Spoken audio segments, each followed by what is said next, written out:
But imagine, if you will, a London quite different from the one we know today. This isn't the sprawling modern metropolis of glass and steel. No, this is the London of 1665.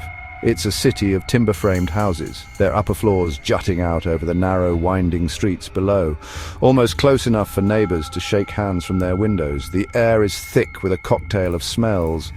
Wood smoke from countless chimneys, the cloying scent of unwashed bodies, the stench of animal waste and discarded food rotting in the gutters. It's a noisy, chaotic and incredibly vibrant place, teeming with life and energy. This city, the beating heart of England, was home to nearly 500,000 souls, all crammed together in a labyrinth of alleyways and courts. The River Thames was the city's great highway, bustling with boats and barges ferrying people and goods from one side to the other. Along its banks, warehouses overflowed with treasures from across the globe, a testament to London's growing importance as a centre of trade. The vibrant, chaotic city of 1665 was standing on the precipice of disaster.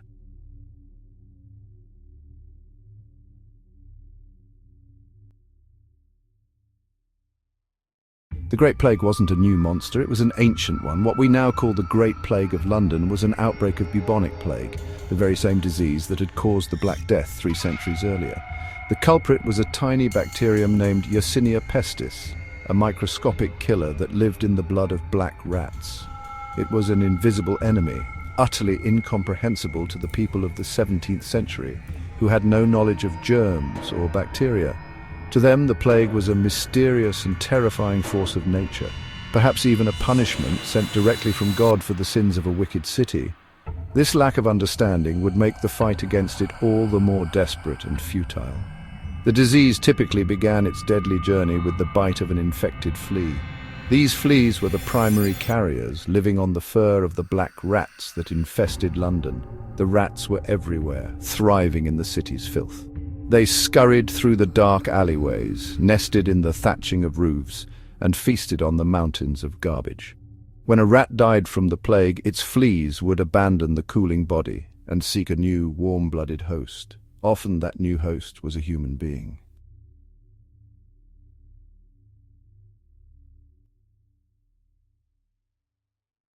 The spread of the plague through London was a terrifying lesson in how disease can exploit the conditions of urban life.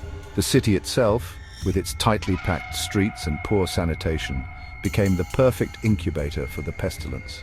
Imagine the narrow lanes, imagine the unpaved lanes, imagine them slick with mud and refuse. Rats, the primary carriers of the infected fleas, moved freely through this environment. Their numbers exploded in the warmer months. They nested in the very fabric of the city's buildings. A flea could jump from a rat to a passing person. A flea could jump to their clothes. A flea could jump to a bale of cloth being carried to a tailor's shop. Trade and commerce, the lifeblood of London, tragically became major arteries for the disease.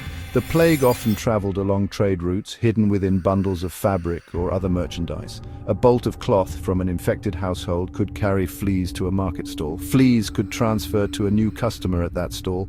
From there, the disease could be carried into a new home, into a new street, into a new parish. The bustling markets, the crowded docks, the busy workshops, every handshake, every coin exchanged, every shared tankard of ale, the very interconnectedness that made London a powerful economic engine now made it catastrophically vulnerable.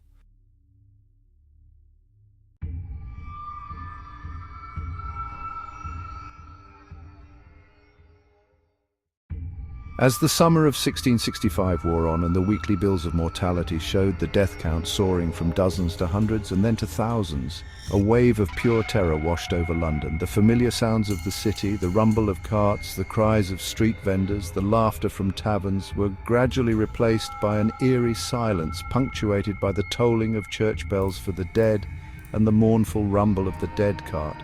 Fear was a physical presence on the streets. People became suspicious of one another, avoiding eye contact and crossing the road to steer clear of passers-by.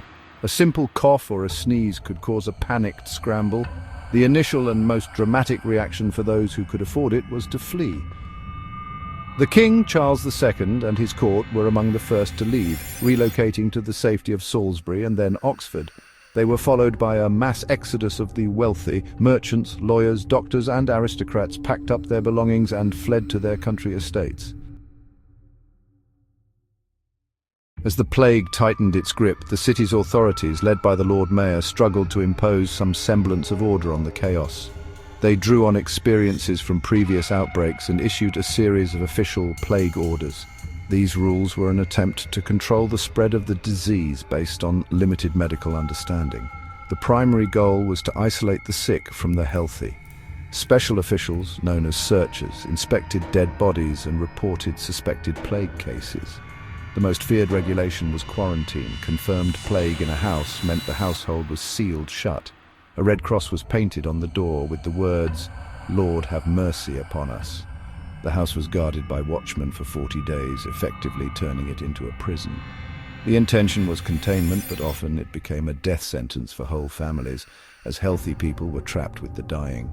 Food was passed through windows, escape was nearly impossible, and the psychological torment was immense. We are incredibly fortunate that some Londoners kept diaries during this terrible time, giving us a window into the daily reality of the plague. The most famous of these is Samuel Pepys, a dedicated and ambitious civil servant at the Navy Office. His diary provides a vivid personal account of the city's descent into fear. On June 7, 1665, he wrote of seeing houses shut up for the first time, which is a sad sight to see and to everybody else. Pepys didn't flee the city like so many of his peers. He stayed to continue his important work. He chronicles the growing emptiness of the streets, his personal fears of catching the disease, and his attempts to stay safe by chewing tobacco, which was thought to be a preventative. Another crucial voice from the era is that of Daniel Defoe, who was just a young boy during the plague. Years later, he wrote a journal of the plague year, a book that blends historical fact with fictional storytelling to create a powerfully realistic account. While it's not a first-hand diary like Pepys's, it draws on official records, survivor anecdotes, his own childhood memories. Defoe gives us stories of the common people, the grief of a man who loses his entire family, the terror of those shut up in their homes, and the desperate acts of people trying to escape the city. He paints a picture of a city gripped by sorrow, where the sound of wailing was a constant backdrop to daily life. In the face of a disease they could not understand, people were desperate for any cure or protection, creating a fertile ground for a wide range of medical practitioners, both legitimate and highly questionable. The most recognizable figures were the plague doctors. They were distinguished by their bizarre and frankly terrifying costume. A long waxed leather gown, gloves, a wide-brimmed hat. Most famously, they wore a mask with a long bird-like beak. The beak was filled with aromatic herbs, spices, flowers. The theory was that these sweet smells would protect the doctor from the miasma, the poisonous bad air believed to carry the plague. It was a terrifying sight. The appearance of a plague doctor in a street was a sure sign that death was near. The treatments offered by these doctors were based on centuries-old theories, primarily the idea of the four humours: blood, phlegm, yellow bile, black bile. Sickness was thought to be caused by an imbalance of these humours. A common and painful treatment was lancing the buboes, cutting them open to drain the poison. Another popular method was bloodletting, opening a vein, applying leeches. These interventions often weakened the patient and increased their suffering. The Great Plague left an indelible mark on London and its people. The sheer scale of the death toll was a deep, collective trauma that would be remembered for generations. It profoundly altered the city's social and economic landscape. With a quarter of the population gone, there was a severe labour shortage. Surviving workers, particularly skilled craftsmen, could demand higher wages and better conditions. The old, rigid social structures were shaken, creating new opportunities for social mobility for some of the city's poorer inhabitants. The plague acted as a catalyst for economic change, shifting the balance of power slightly from employers to employees. In the immediate aftermath, there was a desperate need to rebuild and repopulate. The Great Fire of London, which followed less than a year after the plague subsided, provided a grim but unique opportunity.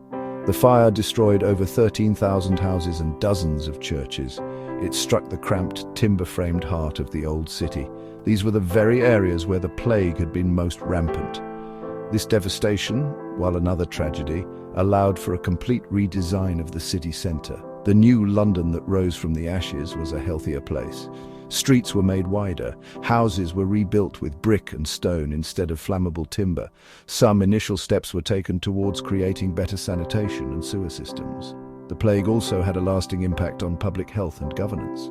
Quarantine, the collection of mortality statistics, the bills of mortality, the regulation of public spaces. It marked a slow but significant shift towards the state taking a more active role in the health and welfare of its citizens, eventually leading to the modern public health systems we rely on today. It stands as a testament to the ability of a community to rebuild and renew itself, even in the wake of the darkest of times.